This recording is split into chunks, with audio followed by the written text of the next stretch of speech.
কেনে রস বৃন্দাবনে রে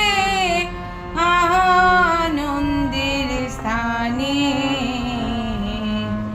শ্যাম তুমি আও না কেনে।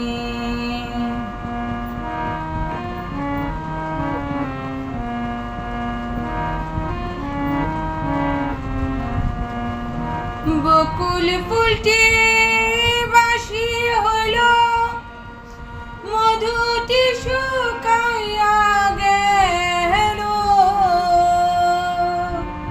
তুমি নাই আসিয়া জানিলাই কেমনে রে আনন্দের স্থানে শ্যাম তুমি আও না কেনে।